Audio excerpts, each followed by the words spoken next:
Buenas, bienvenidos a un nuevo episodio de Visión Periférica. Hoy tengo el gusto de presentar a Agustín Lebrón. Él es originalmente de Canadá, pero sus padres son de Argentina. Entonces, primero que nada, quería darte la bienvenida, Agustín. ¿Cómo te encuentras? Muchas gracias, Pedro. Muchas gracias. Un gusto de estar acá con usted. Igual, igual. Excelente. La razón por la que invité a Agustín era para hablar de su experiencia como antiguo y actual trader. Ujú. Sin embargo, me gustaría repasar brevemente por tu trayectoria. Sí, Vi que tú estudiaste computación inicialmente. eso. ¿Y cómo diste tú con el área de finanzas y de trading? ¿Cómo ocurrió eso?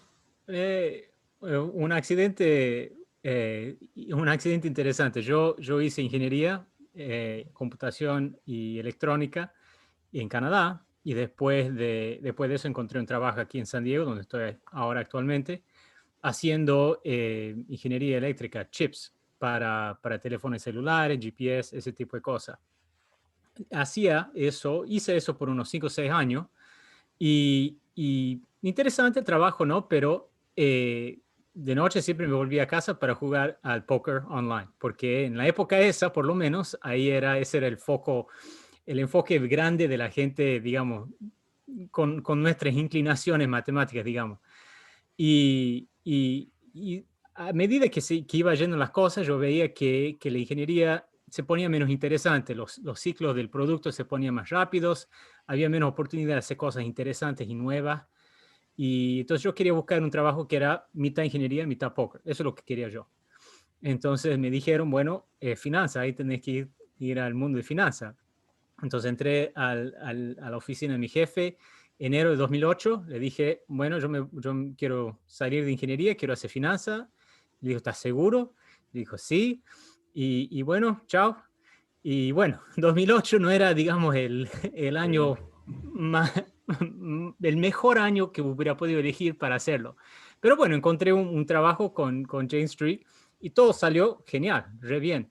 Pero esa es más o menos la trayectoria que me llevó al mundo de finanzas. Claro.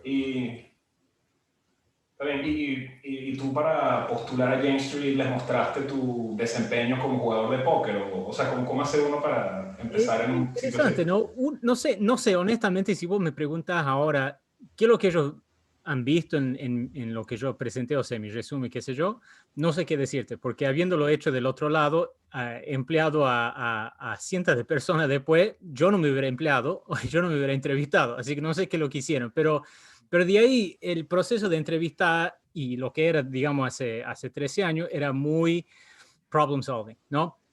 Ellos te presentaban problemas y vos los tenías que resolver y era más una conversación que otra cosa. Y medio que me fue bien con eso.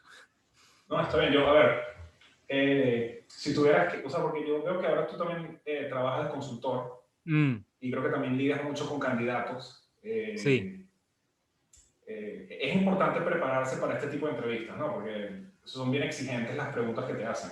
son exigentes, pero lo que yo te diría es que la forma tradicional de prepararse, si la compañía está haciendo bien las cosas, compañía de trading, estoy diciendo, no estoy hablando de compañía de computación ni nada así, pero compañía de trading, si ellos están haciendo bien las cosas, debería ser muy difícil que vos puedas prepararte bien para la entrevista. O sea, hay un componente ahí que es muy grande, que es simplemente un test de IQ y listo.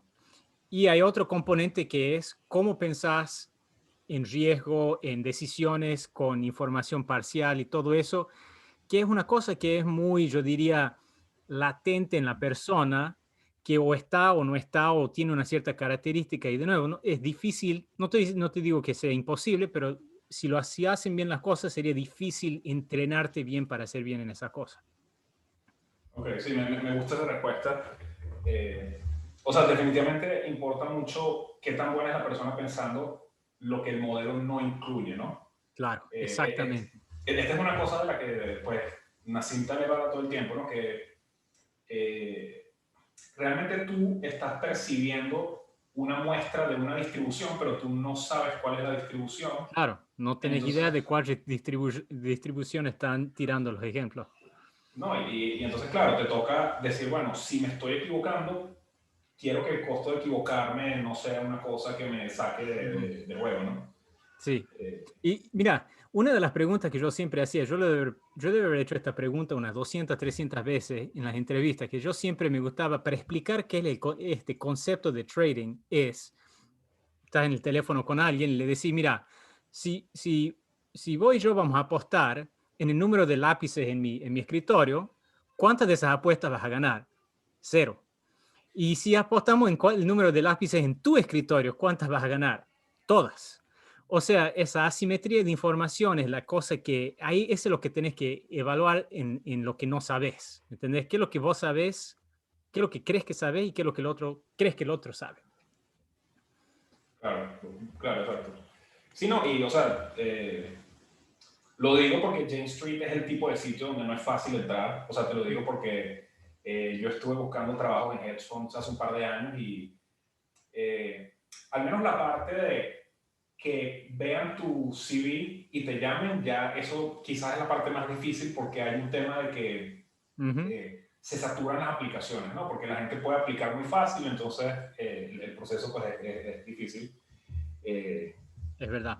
es Mucho más el difícil tema. que cuando yo lo hice, de seguro, fácilmente puedo decirlo a eso. La otra cosa es que Sí. ellos, sea una buena decisión o no, es un hecho que muchas de estas compañías, Jane Street incluida, medio que ven experiencia pasada en el mundo de finanzas como una cosa negativa y no positiva, porque ellos ven eso como un entrenamiento que ellos van a tener que deshacer para reentrenarte de la forma que ellos quieren que vos pienses. Eso es un hecho. Interesante, no había pensado en eso. O sea, al menos en la época en la que yo estaba postulando, que estaba muy de moda buscar gente que hiciera deep learning. Ujú. Eh, Supongo que para hacer algoritmos, o sea, supongo que para hacer trading de algoritmos, pero incluso firmas como Two Sigma, que por ejemplo hacen muchísimo inversión de factores, Sí. no lo pensé bien, pero como que nunca me entendí por qué estaban buscando tanta gente de deep learning, pero bueno, esa es parte de su estrategia secreta, entonces, pues bueno, Mira, cosas puede ser por dos las que razones, pienso. o puede ser por más que por dos razones, pero sin duda estas dos se me ocurren. Uno es simplemente porque les interesa que los candidatos tengan un poco de experiencia con eso, pero la otra cosa es como una señal de inteligencia o don de hacer cosas difíciles o lo que sea. Mira, mi experiencia con Deep Learning, justamente, el grupo que yo más o menos empecé, este, éramos los que hemos empezado con Deep Learning en Jane Street, o sea, hace años, antes que sea una cosa, antes de que se haga lo que se transformó. Y puedo asegurarte que eran muchos, muchos experimentos fallados. Así que yo también me pregunto, como vos, Pedro, ¿qué es lo que ven en eso?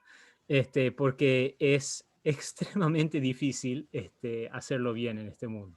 Sí, yo no lo sé con seguridad. O sea, yo lo que sí sé por gente que conozco es que algunas firmas propietarias en Chicago, de estas chiquitas, algunas les fue muy bien haciendo deep learning. No tengo idea, supongo yo que tiene que ver con algún tipo de correlación en el, no sé, se me ocurre que puedes acelerar la implementación de algún algoritmo, pero de nuevo sí, son cosas por las que estás especulando Claro, ahora. estamos especulando, pero una cosa que yo pienso que sí tiene Sí, que ser verdad es porque estas técnicas necesitan mucho data, ¿no? Y para, digamos, no las necesitan, pero funcionan bien con mucho data, ¿no? O sea, eso naturalmente limita el mercado en el cual estas técnicas pueden ser aplicadas. Porque cuando estás haciendo, digamos, macro, ahí puedes mover billones y billones de dólares fácil, pero no hay data, ¿me entendés? Tenés una serie de tiempo y nada más. O sea, estas técnicas funcionan justamente cuando tenés mucho data y eso solo ocurre cuando estás haciendo cosas con poca capacidad, generalmente. O sea, esa es la relación que siempre existe, pienso yo. ¿qué quieres decir con poca capacidad? Co- siempre puedes encontrar algo que gane unos cuantos miles de dólares, ¿no? Claro, claro, Pero de sí, ya. ahí, el segundo que quieres hacer 10 veces mayor, desaparece. Y así medio que hay toda una escala, hay todas unas órdenes de magnitud de capacidad para cada estrategia. Y pienso yo, capaz que esté totalmente errado, pero pienso yo que las estrategias que críticamente dependen en Machine Learning no van a tener capacidad muy alta, solo naturalmente por la característica de cómo las entrenas. Vale, vale. Vamos a dar primero un par de pasitos atrás, porque, digamos, este no es un podcast de finanzas, este es un podcast en general de cómo la gente asume riesgo en el mundo real.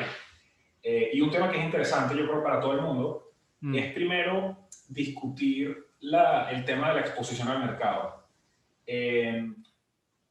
Para ti, o sea, digamos, ¿cómo definirías tú lo que la gente habla de alfa y beta cuando uno habla de invertir? Entonces, lo que yo pienso, lo que escribí en mi libro justamente es que hay riesgos para los cuales vos tomás ese riesgo y te están pagando para tomar ese riesgo. Y hay riesgos que vos estás tomando y que vos no te están pagando para tomarlo. O sea, hay que tener una visión muy cierta de cuáles son cuáles.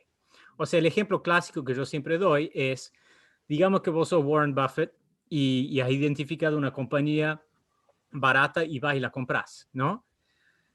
Pero después todo el mercado cae 40%.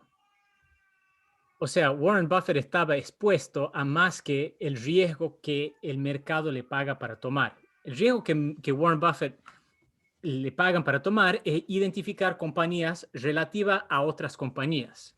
Pero él también estaba tomando el riesgo mercado. O sea, por eso probablemente Warren Buffett tenía que hacer un poco de hedging con, no sé, S&P Futures o algo así. El punto es, para cada trade que vos haces, vos tenés que identificar cuál es lo que decimos en inglés, edge, ¿no? ¿Qué es la cosa que vos has identificado que nadie más ha identificado? Y cómo tratar de tomar eso y no los otros riesgos. Así digamos, es la visión que tengo yo. Claro, y eso se refiere a alfa, que es el retorno que tú generas, que no está correlacionado con el mercado. Claro, justamente. Está bien. Y, a ver, otra cosa básica. ¿Qué quiere decir arbitraje y qué quiere decir arbitraje estadístico? O lo que a veces la gente llama el mispricing. ¿A qué se refieren estos términos? Entonces, el chiste es que arbitrage es dinero gratis, ¿no? Digamos, esa es la definición tradicional, ¿no? Compras una cosa por un precio y la vendes inmediatamente en otro lugar por un precio más alto y eso es como si te hubiesen pagado dinero y no tenés ningún riesgo. Ahora, la realidad no es, esa realidad no existe en el mundo de verdad. ¿Entendés? El único arbitrage que existe es que yo te pida $5 y que vos los saques los $5 de tu bolsillo y me los des. Aún así, no es un arbitrage. Vos podés tener un arma y pedírmelo de vuelta, ¿no? O sea, lo que estoy diciendo es que siempre hay riesgos. Y entonces, la pregunta es, ¿qué tipo de riesgos estás tomando? Y digamos, ¿cuánto dura ese riesgo que estás tomando? ¿Estás claramente viendo todos los riesgos que estás tomando, etcétera, etcétera?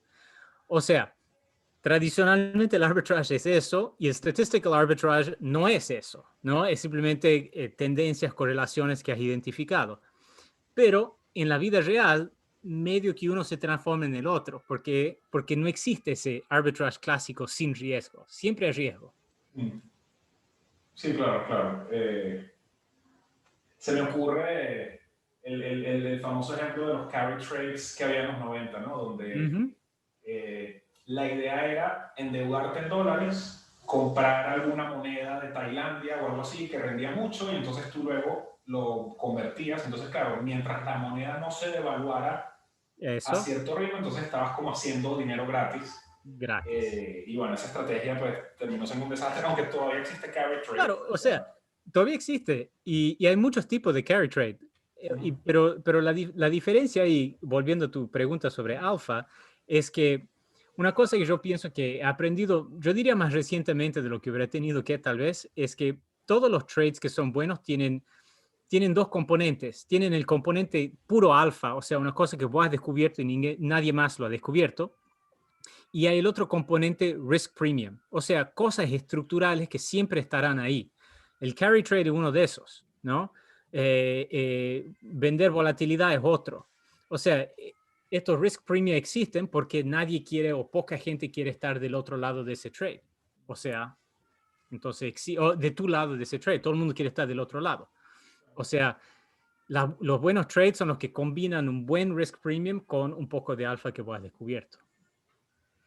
Claro, claro. Y bueno, yendo entonces a ver, ahora que ya sabemos qué es cada cosa, en general a ver, una pregunta así típica que me hace la gente, no es que yo sea muy financiero, pero digamos, tengo amigos que me preguntan de este tipo de cosas. Sí. ¿Por qué un millonario habría de invertir en un fondo de cobertura, en un hedge fund, cuando el mercado en promedio tiene mejor desempeño que un fondo de cobertura? O sea, no sé, ¿tienes alguna opinión sobre este tipo de cosas? O sea, ¿por qué no todo el mundo compra el S&P 500 y ya está? ¿No? ¿Por qué meterse tu dinero en otro tipo de estrategia? Y bueno, la respuesta tradicional que yo conozco es simplemente que si ese hedge fund no está no correlado o anticorrelado con el mercado de alguna manera, entonces eso te da un valor de diversificación. O sea, tal vez no tenga el return que tenga el S&P 500, pero solo por ser no correlado, tener un poco del S&P 500 y un poco de eso, te da en total un mejor Sharpe ratio, o como quieras medirlo. Yo pienso que esa es la respuesta tradicional. Yo pienso que la respuesta tradicional tipo behavioral finance es otra. No, yo tengo mi amigo y mi amigo tiene estatus muy alto y yo quiero asociarme con mi amigo con estatus alto, entonces voy a invertir con él y él me va a llevar a las Bahamas de vez en cuando. Ese también existe. O sea, es difícil saber cuál de los dos domina, pero creo que los dos están ahí. Sí. Ahora, una pregunta. Algo que ocurre con este tipo de estrategias cuantitativas o de algoritmos es que no son escalables al infinito. Y entonces, Ya. ¿qué pasa si yo tengo un amigo muy inteligente que tiene $200,000 y con eso tiene un Sharpe ratio fantástico? O sea, quizás en algunos casos algún fondo de cobertura en un lapso corto de tiempo puede generar muy buenos retornos. O sea, las firmas de trading de alta frecuencia, las de high frequency trading, tuvieron un desempeño fantástico luego de pues, la crisis, ¿no? Sí. Pero sí, claro, es un tema de desempeño, ¿no? O sea, ese tipo de desempeño quizás no se puede mantener durante 30 años. Y esa es la cosa, mira, esa es la cosa que es fascinante y yo hablo de eso también en mi libro. Si yo agarro 128 personas y las empiezo a hacer, ¿cómo se dice? Coin flipping, monedas, cabeza Claro, serio. sí, mitad van a ganar uno contra el otro y después agarra esos 64 y lo hace jugar y después mitad van a ganar y después mitad van a ganar y va a salir uno que ha ganado todos. Y vos decís, bueno, yo te aseguro que él cree que es un excelente jugador con monedas y yo te aseguro que el resto del mundo va a mirarlo y va a decir, míralo a ese tipo, mira de bueno que es. O Claro. sea, también existe ese factor. Sí, te creo, eso sí, te lo creo totalmente. No, y además, a veces tú tienes ciertas condiciones de mercado que favorecen cierto tipo de traders y entonces a Seguro. veces cambia el régimen por completo, entonces bueno, todos estos tipos se quiebran. Y ahí te quiero preguntar una cosa más sobre los fondos que hacen trading cuantitativo. Mm. Yo he visto que D-Show, AQR, algunos de estos sitios han tenido 2 o 3 años malos. No estoy familiarizado con el tema, pero ¿será posible que estas estrategias se han saturado? O sea, que al final todo el mundo... Es bien posible, absolutamente. Especialmente con D-Show no se sabe muy bien lo que ellos hacen. AQR se sabe exactamente lo que ellos hacen porque Cliff Asness explica, bueno, exactamente no, obviamente, pero más o menos sabemos que es Value plus Momentum. Eso es lo que hacen ellos y tienen una base de datos espectacular. Y él mismo admite que en los últimos 2 o 3 años Value no le va bien. Y no sabe, él admite abiertamente que no sabe si es una cosa permanente o temporaria o qué. Y, y sí, yo pienso que nadie lo sabe. Pero exactamente lo que decís vos, eso régimen del mercado que cambia de un día para el otro a veces y puede quedarse así por años. Sí, sí, bueno, antes, hasta hace 2 o 3 años, estaba de moda lo que se llamaba Smart Beta, Ujú. ¿no? Y cuando pasó lo de Kraft, entonces también se cayó Smart Beta, ¿no? Entonces parece que ninguna estrategia se mantiene por un tiempo largo. Ahora, eh, quiero preguntarte una cosa, pues ahorita ya llego un poco más a lo que sé, cuando hablamos de trading cuantitativo, eh, existe, o sea, lo más común de trading cuantitativo es lo que la gente llama estrategias que son neutrales al mercado o que se llaman money neutral, ¿no? Ujú. Donde normalmente el fondo usa la misma cantidad de dinero, más o menos simétricamente, de, digamos, tengo 100 acciones que me gustan y 100 que no me gustan, entonces vendo estas y compro estas. Eso. Ujú. Eh, entonces, ¿cómo, o sea, ese tipo de estrategias son el tipo de estrategias que tú haces?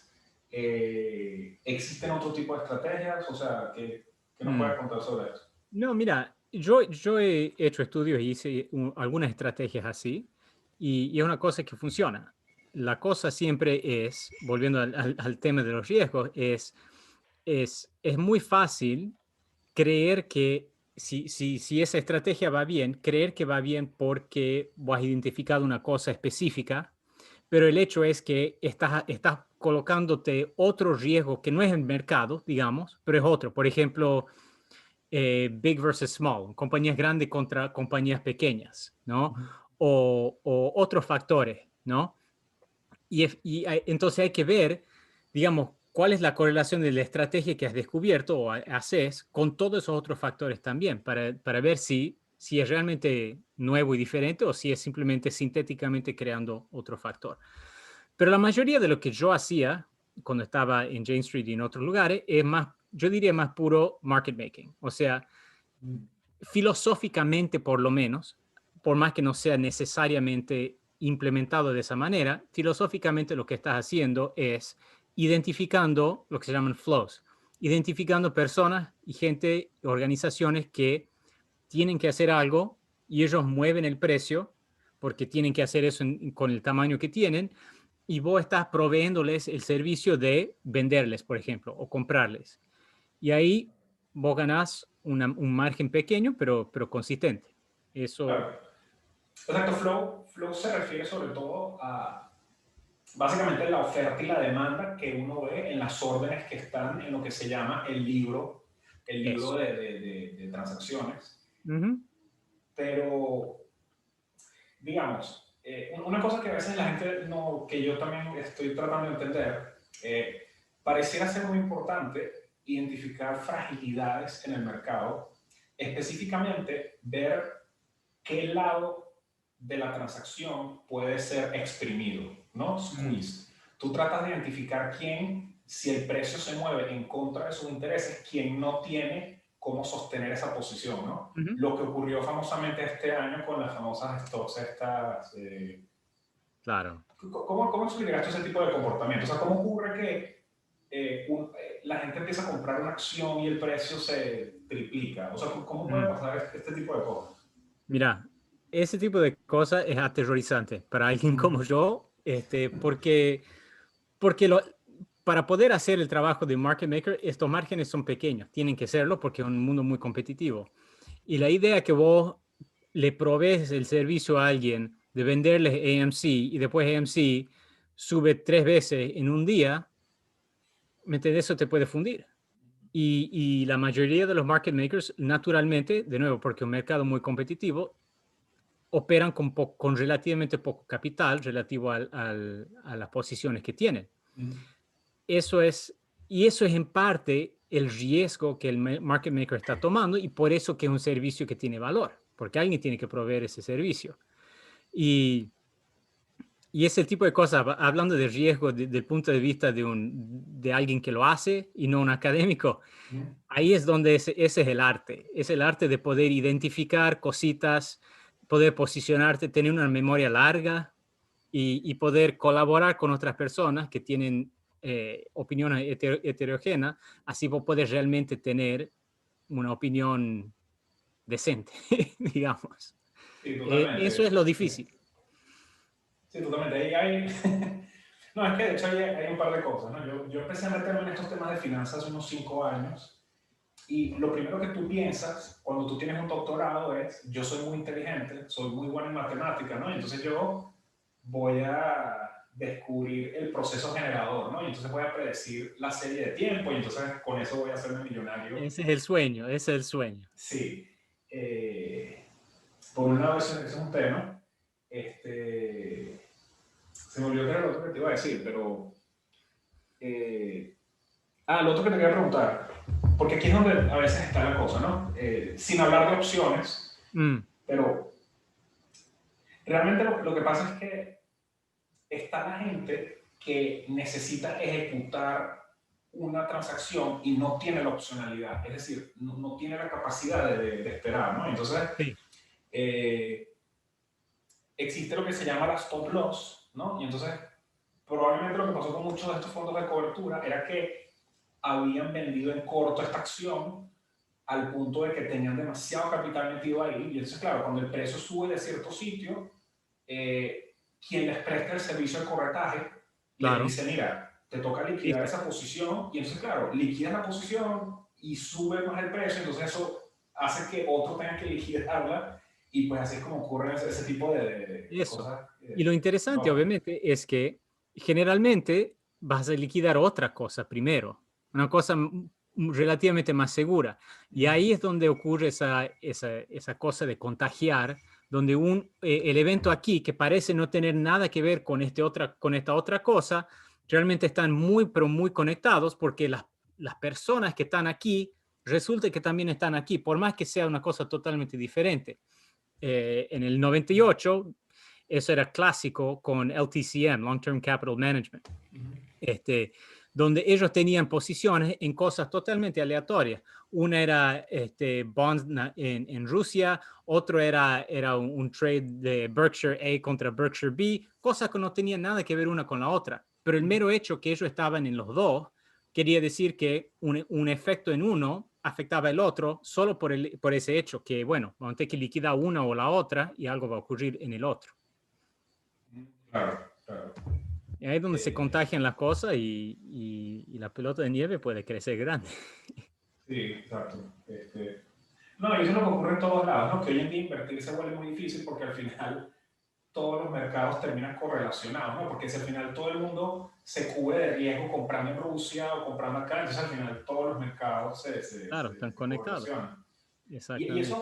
Y ahí tengo otra pregunta para ti. A ver, digamos, alguien que no quiera hacer trading cuantitativo, lo que sea, digamos, una persona que se quiere jubilar o lo que sea, eh, ¿cómo hace uno para mitigar el riesgo de que el mercado se desplome? Porque Mm, al final de cuentas, mucha gente trata de hacer lo que se llama timing, pero ujú. timing tampoco es una gran idea, porque, o sea, desde 2015 la gente tiene miedo de que va a haber un descalabro y no termina de pasar desde 2015. Entonces, claro, si no hubieras invertido en ese momento, te habrías perdido no sé cuánto por ciento Claro. de Casi el retorno. doble, me imagino, algo así debe ser.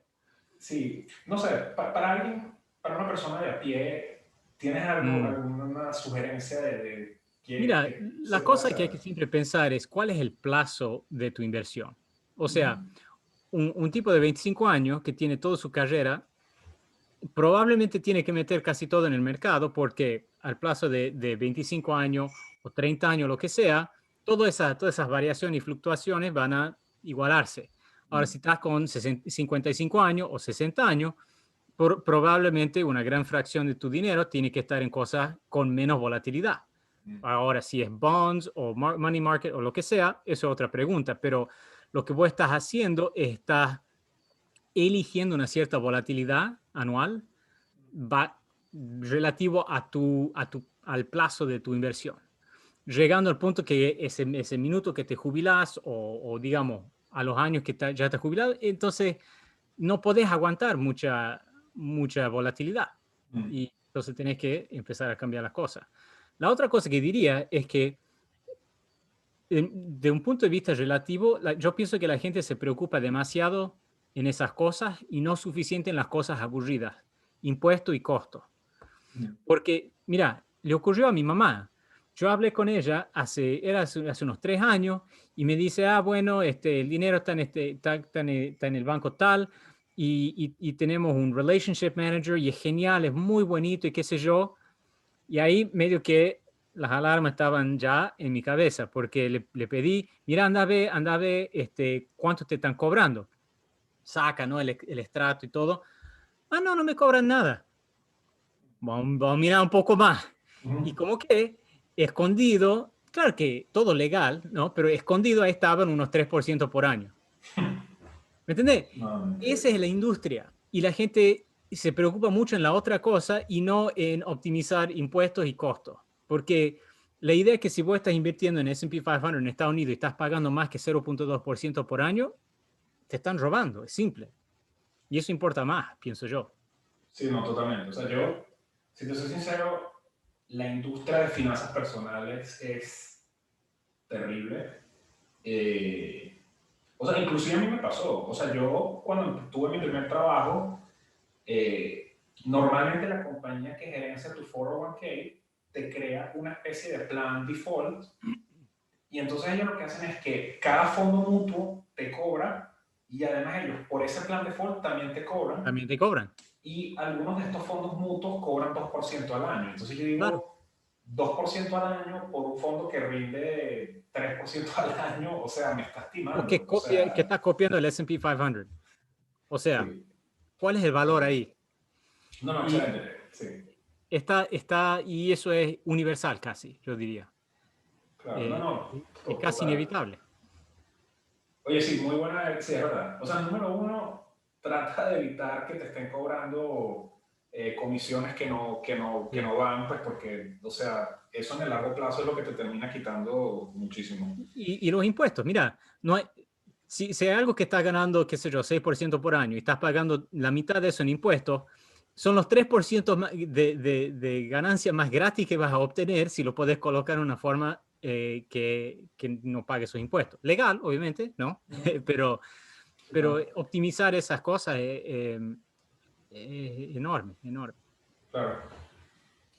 Bueno, de vuelta a lo que se llama a la parte cuantitativa. O Mm, sea, en principio uno lo que hace es compras una acción porque piensas que te va bien, ves los factores a los que está expuesta y entonces tú puedes vender en corto el índice, ¿no? Pues porque tú quieres beneficiarte del retorno idiosincrático de esa acción. exactamente.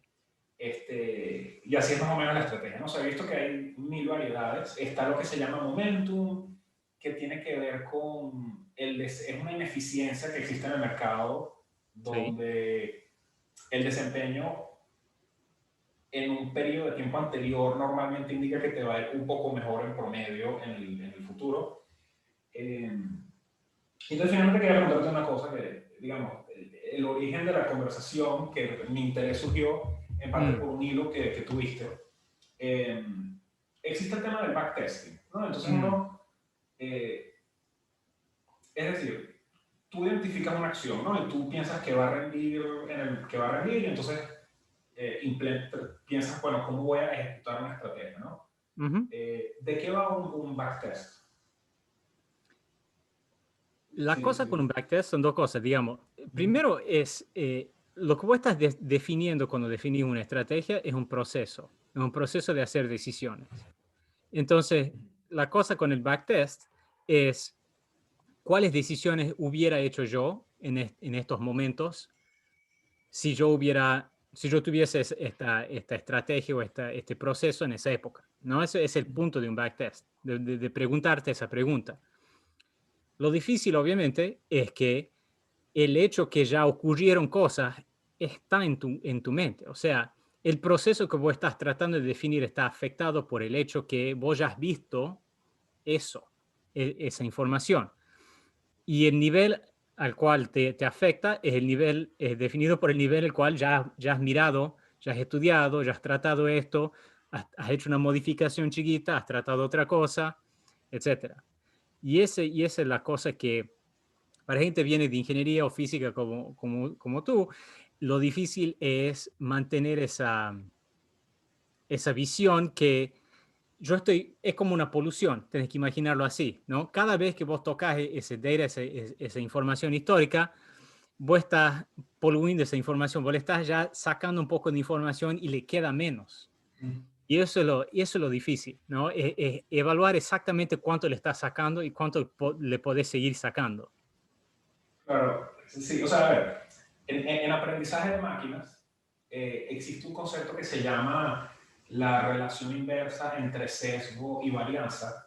Ujú. Y, o sea, pues hay un fenómeno en aprendizaje de máquinas que se llama sobreajustar el modelo, que es cuando el modelo memoriza el ruido en los Eso. datos. Ujú. Sin embargo, hay una forma más insidiosa, que es lo que en inglés se llama data snooping. No sé cómo decirlo. Mm. Estás como espiando los Espiando. datos. Esto es una Eso. cosa que a mí me pasaba en mi trabajo anterior. Yo suelo trabajar en una empresa de software Mm. y entonces fíjate lo que hacía una persona. Decía, ok, voy a entrenar, o sea, tengo un test set, ¿no? O sea, tengo un conjunto de prueba y no lo voy a tocar. Pero entonces escribo, desarrollo 10 modelos de aprendizaje de máquina, los 10 se los aplico al conjunto de prueba y escojo el que tenga mejor desempeño. Ujú. Tú estás sobreajustando al conjunto de prueba. O Claro. sea, no es exactamente overfit, pero es casi como que estás sobreajustándolo porque tú deberías escoger el mejor modelo y utilizar ese, porque cuando luego te vayas al mundo real, si tu modelo por suerte o por aleatoriedad está demasiado adaptado, básicamente tiene ese problema y eso probablemente es lo que ocurre todo el tiempo con los backtests, ¿no? Que Claro. de alguna forma, incluso si no es un sobreajuste, sí tiene cierto sesgo de retrospección que no hay forma de medirlo, Ujú. porque además de todo, tú no conoces cuál es el proceso que Exactamente. genera esa serie de tiempo aleatorio. No lo sabes. Eh, y entonces, bien, todo esto nos trae, pues, digamos, a la discusión que me pareció bien interesante que tú planteaste. Mm. Eh, Tú estabas, a ver, primero, como estábamos diciendo, los backtests están sujetos a todo tipo de sobreajustes y de sesgos, ¿no? Entonces es un proceso muy difícil. Por otro lado está el planteamiento de este famoso matemático que se llama López de Prado, Ujú. que él sugiere una estrategia, como él dice, mira, los backtests tienen demasiados problemas, vamos a generar una señal aleatoria suponiendo que la señal existe y vamos a ver si la estrategia identifica esa señal. Y entonces tú tuviste una reflexión que fue bien interesante sobre ese tema. Ujú. Entonces me gustaría que nos comentaras pues, de qué iba ese hilo. Mira, del punto de vista abstracto, puede ser yo pienso que puede ser un camino interesante para explorar.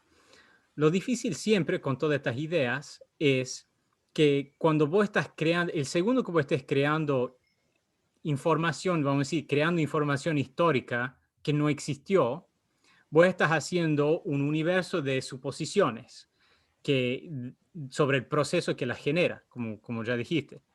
Y por lo menos mi experiencia, habiéndolo tratado yo también, es que lo que acabas haciendo es identificando las no idealidades de las suposiciones que hiciste para generar la información.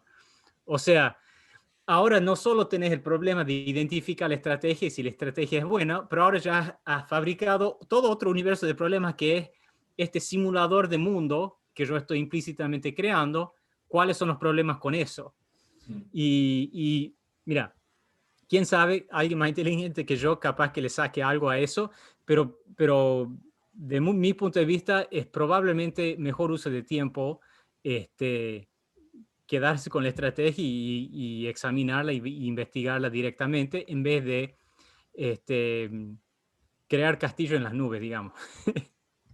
Sí, no entiendo. O sea, porque a ver, como yo lo veo, cuando tú haces un backtest, digamos, existe un proceso, un metaproceso que genera la serie de tiempo. Ahora, lo que tú mides con un backtest o con la historia es una manifestación de ese Una proceso realización, aleatorio. claro. Porque idealmente tú lo que quisieras es, ojalá tú pudieras repetir el mundo 2000 veces y entonces Sí, tienes claro. una representación de realmente cuál es la distribución de caminos reales, ¿no? Pero como no Ujú. tienes eso, sino que tienes una sola, entonces, Eso. claro, quizás el planteamiento es, bueno, voy a generar varias con Monte Carlo, pero si tienen el sesgo mío, entonces pues realmente no estoy Claro, recogiendo demasiada señal, ¿no? O sea, lo que estoy es como repitiendo lo que ya dije. claro, exactamente. Y del punto de vista de teoría de información, eso tendría que ser, no voy a decir obvio, pero tendría que ser una cosa que podrías creer. Que si vos tenés estos puntos, entonces nunca vas a poder extraerle más información a esos puntos, que lo que esos puntos te pueden dar. O sea, hay una infinitud de metamodelos que pueden generar esa historia específica. ¿Cómo vos los elegís? ¿Cómo vos elegís cuál modelo de esa infinitud de modelos? Identifica lo que vos decís, tus ideas y lo que vos crees sobre el mundo. Claro. Y a ver, la última pregunta que te quería hacer, este es un podcast de complejidad y sobre todo de discutir gerencia de riesgos. Mm, Incluso si uno tiene un modelo fantástico es preciso, quizás adivinando la dirección de una serie de tiempo, ¿no? O sea, uno puede ser bastante bueno prediciendo la dirección en la que va a ir una serie. ujú. Eh, ¿Cómo hace uno para asegurarse que cuando la dirección va en contra, o digamos, cuando ha habido un cambio de régimen, o sea, ¿cómo hace uno para que tu portafolio no se desplome, ¿no? O sea, ¿cómo hace uno para pensar en gerencia de riesgos en este tipo de situaciones? Y claro, esa es la pregunta que vale $1 trillón, ¿no? Este, de seguro, obviamente ver cosas, y la discusión que tuvimos antes, no debería, a la gente que está escuchando esto, debería pensar, bueno, no tendríamos que hacer backtest. No es eso lo que estamos diciendo. Backtest tiene su lugar y es extremadamente útil para ver, por ejemplo, la distribución de las ganancias de la estrategia y todo eso. Pero hay que combinar eso, pienso yo, este, con lo que, con lo que el cerebro humano hace bien. Y eso es extraer modelos capaz que errados, pero con muy poca información. Esa cosa que alguien que tiene mucha experiencia puede decirte, mira, no puedo decirte exactamente por qué creo esto, pero lo creo. Y esa cosa no es una cosa que vos como cientista o quant tendrías que decirle, bueno, si no me lo puedes justificar, no te creo. No, hay que escucharle a esa persona, hay que escuchar lo que tiene para hablar. Y justamente eso yo pienso yo en lo que habla Taleb sobre ese tipo de cosas, ahí tiene un punto muy fuerte, pienso yo. Sí, claro.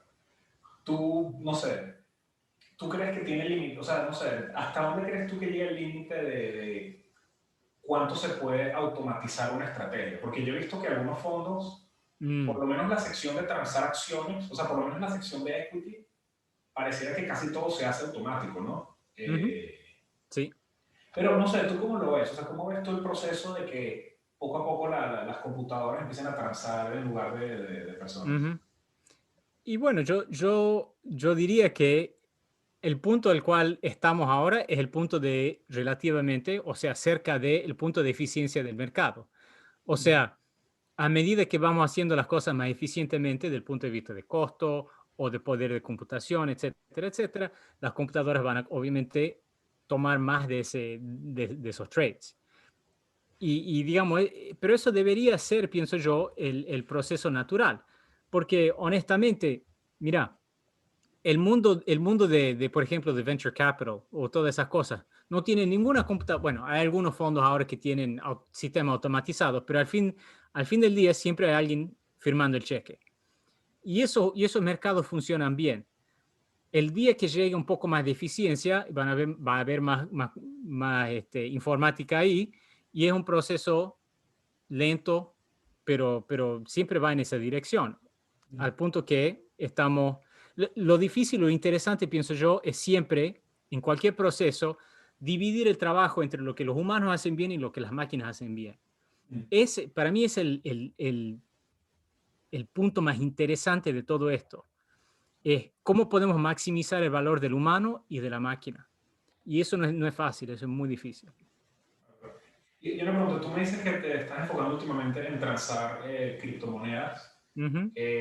Sí, ¿te parece que esa es un área, cómo se dice esto? El mar azul y el mar azul y el mar rojo, ¿no? Quizás o sea, en el área de cripto hay oportunidades, o sea, por eso es que lo están Hay haciendo. oportunidades, sí, hay oportunidades. Hay ineficiencias que son mucho mayores que cualquiera que vas a ver en el mundo de finanzas tradicional.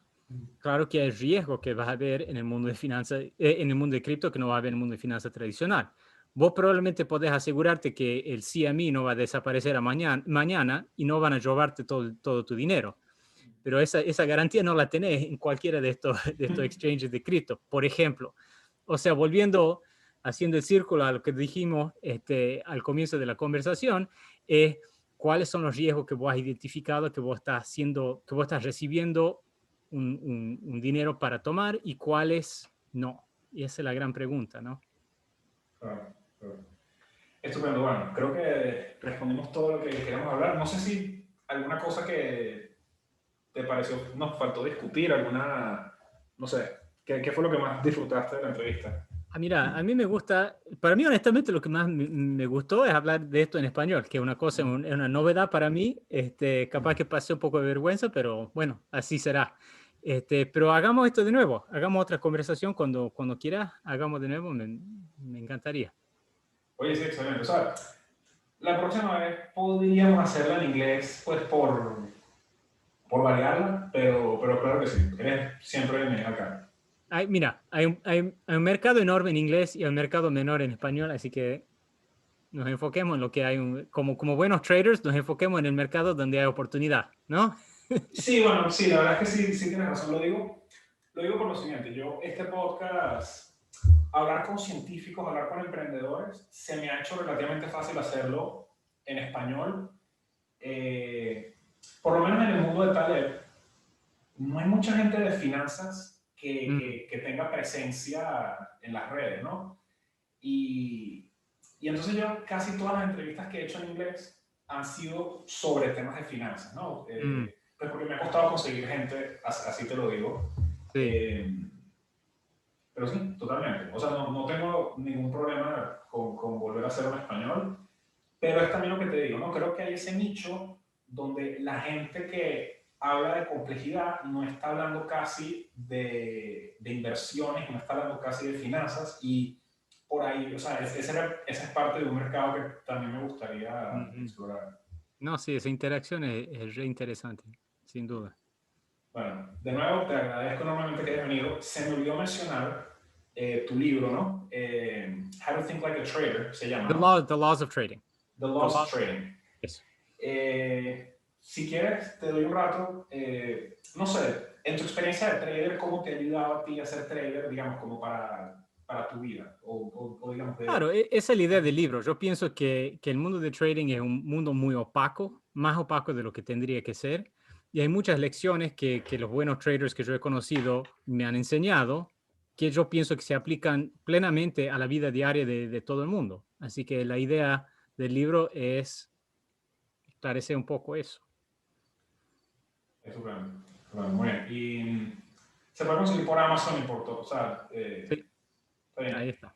¿Cuál es tu cuenta de... Si la gente te quiere seguir, ¿cómo te encuentran? Twitter, Agustín Lebrón 3. Ahí Agustín estoy, Lebrón. Ah, no haciendo sabía. mis Existen comentarios. otros. Parece que Estupendo. existen otros, yo no los conozco, así que no sé, capaz que nos reuniremos algún día. Ah, bueno, estupendo. Bueno, excelente. Muchísimas gracias y como te digo, siempre eres bienvenido por acá. Muchas gracias, Pedro. Me gustó mucho.